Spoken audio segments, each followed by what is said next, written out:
कांग्रेस ये आरोप लगा रही है कि दलगत राजनीति से ऊपर बीजेपी नहीं उठ पा रही है और डॉक्टर मनमोहन सिंह को सम्मान नहीं मिल पा रहा है, तो कांग्रेस पर अपने ही नेताओं को सम्मान ना देने का आरोप कांग्रेस के अपने ही लोग लगा रहे हैं। शर्मिष्ठा मुखर्जी बड़ा साफ साफ हर्षवर्धन जी कह रही हैं कि प्रणब मुखर्जी के लिए कंडोलेंस मैसेज तक देना जरूरी नहीं समझाता सीडब्ल्यूसी की तरफ से, और मुझे नियमों का हवाला दिया गया था जो पूरी तरीके से गलत निकले बाबा की डायरी पढ़ने के बाद। देखिए प्राची जी, मुझे लगता है कि ये बात रिकॉर्ड के तौर पर दर्ज रहने के लिए हो जानी चाहिए। गैर गांधी किसी भी व्यक्ति का सम्मान बिना पॉलिटिकल कैलकुलेशन के इस परिवार ने नहीं किया। अगर किया होता तो पीवी नरसिम्हा राव का शव कांग्रेस मुख्यालय के बाहर नहीं पड़ा रहता। और पड़ा रहना जो मैं कह रहा हूं, इसको जानबूझकर इस शब्द का उपयोग कर रहा हूं। नरसिम्हा राव जी का अंतिम संस्कार दिल्ली में नहीं हुआ, हैदराबाद में हुआ।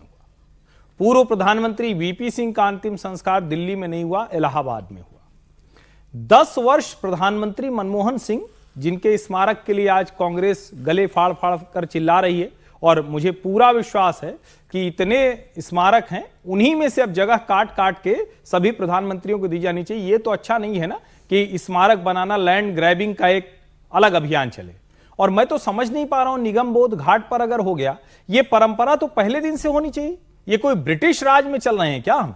ये तो जवाहरलाल नेहरू को होना चाहिए था, देश के पहले प्रधानमंत्री का उदाहरण होता कि उनके निधन के बाद कांग्रेस पार्टी के लोग कहते ये लोकतंत्र है, जनता की सरकार है, जैसे जनता का होता है वैसे इनका भी अंतिम संस्कार होगा। क्यों नहीं लोधी रोड या निगम बोध पर किया? और राजकीय सम्मान से होना चाहिए, यह मैं सहमत हूं, क्योंकि वो प्रधानमंत्री या उस संवैधानिक पद पर रहे लोकतंत्र में जिसमें जनता ने। लेकिन निगम बोध पर हो गया तो मनमोहन जी छोटे हो गए। ये तो सोच ही लोकतंत्र विरोधी, राजशाही वाली सोच है। अब आपने 10 साल प्रधानमंत्री मनमोहन सिंह रहे और उनके समय में पीवी नरसिम्हा राव के लिए दिल्ली में एक स्थान स्मारक के लिए नहीं खोजा जा सका। मई 2014 में नरेंद्र मोदी प्रधानमंत्री बनते हैं, तब जाकर पीवी नरसिम्हा राव के लिए। और कौन नहीं खोज सका? जिन्होंने संजय गांधी के लिए भी समाधि बना दी।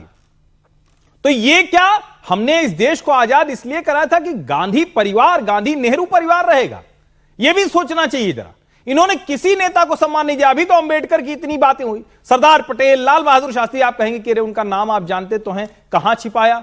सरदार पटेल की फोटो कांग्रेस कार्यालयों में इतनी छोटी हो गई कि भाजपा वाले उसकी फोटो कॉपी ले गए और बड़ी करा के अपने यहां लगा लिए।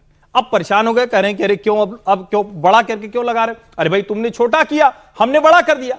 और मेरा यह मानना है कि राष्ट्र नायक होता है, किसी पार्टी का नहीं होता है। प्रणब मुखर्जी को भी करना चाहिए था, लेकिन नहीं, वहां कोई पॉलिटिकल नैरेटिव नहीं जाता। के.आर. नारायणन में उनको पॉलिटिकल नैरेटिव दिख रहा था।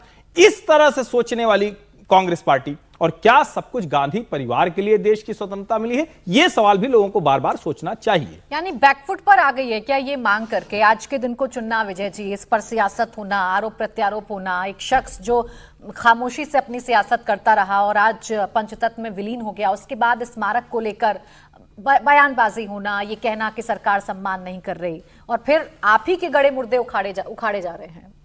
देखिए, इसमें दो बातों को देखना चाहिए।